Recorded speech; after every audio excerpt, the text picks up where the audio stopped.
What up, Shredder? Today we're bringing in our gear expert to give you an exclusive review of the Clicker XHB binding.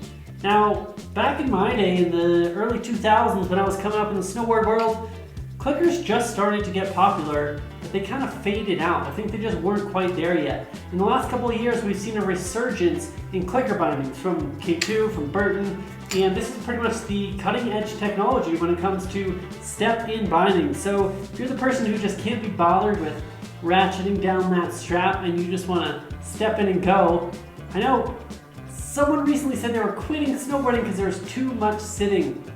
Now this person probably needs clicker bindings because they don't want to bend over and strap in. This is going to make it easier. We're going to break it down. How does this work? Is it safe? Can you hit jumps and do a double corking clicker bindings? And should you switch to strapless binding?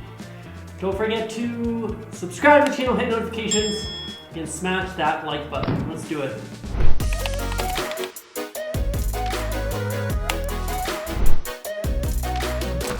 What up, Shredder? Just like young Christian said, we're going to talk to you about the Clicker XHB today. New for the 2020-2021 season. We're going to kind of break it down, show you how to mount this up, and show you how to get in and get rolling. First things first, we got to mount this up. It's going to be like any other board out there. You can see we've got base plate covers. So you're going to want your number 3 screwdriver just to take that cover off, like so. Now we've got our disc here. You can see the holes on the side, so this is compatible with a Burton EST, the channel system, but we're going to mount it onto a traditional 4-hole pattern right here. Mounts up like any other board. Just got to get our degrees under reference. Get to it.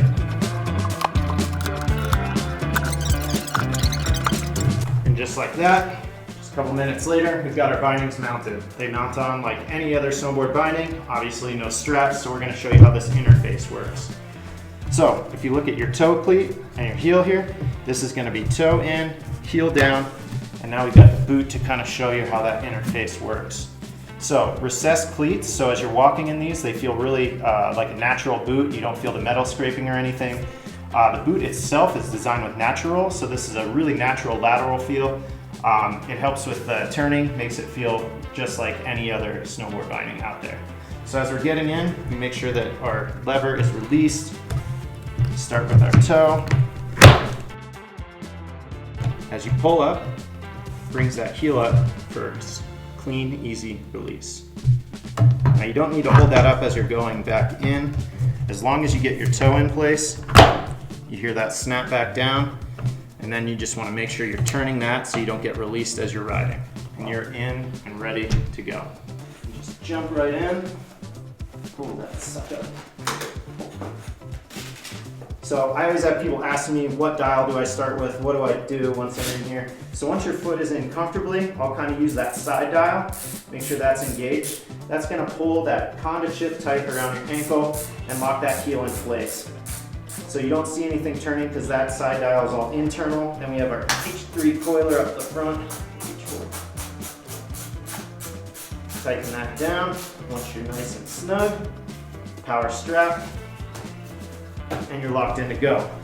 So now we can see just how easy this is to use. Make sure our heel is loose. It starts with that toe. If you can get that toe in square.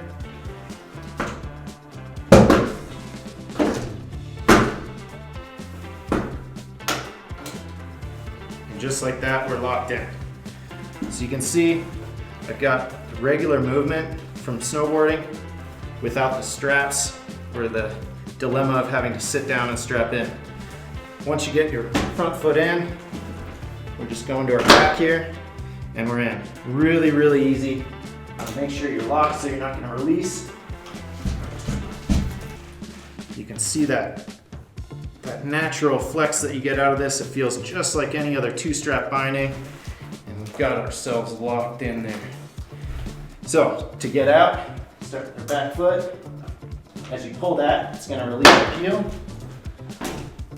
Toes out. Release the heel. Toes out.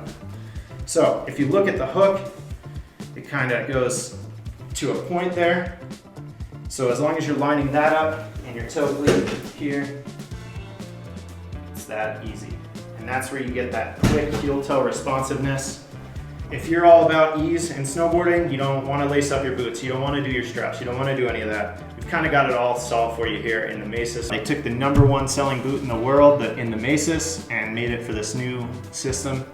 I swear by it. I mean, I had my doubts, like Christian said. There was a lot of clicker in the early 2000s when we were getting into snowboarding, and it left a bad taste in a lot of people's mouth.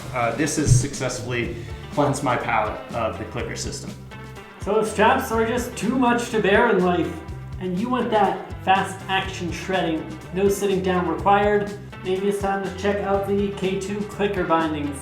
Clicker XHB. Clicker XHB.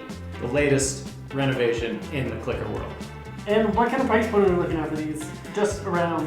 So that's another great question, Christian. Since this is a new product, it's not backwards compatible with old clicker stuff. So really, if you're buying these boots, you're buying these bindings also. And I think the package deal comes in around $600.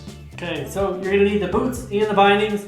That's gonna make sure you never have to strap in. They work together seamlessly, and you're gonna be good to go with those Clicker XHB. Where can people pick up a pair? Right now, they're landing at stores. If you're in the Rockies area, I believe Christie Sports got them in, Evo.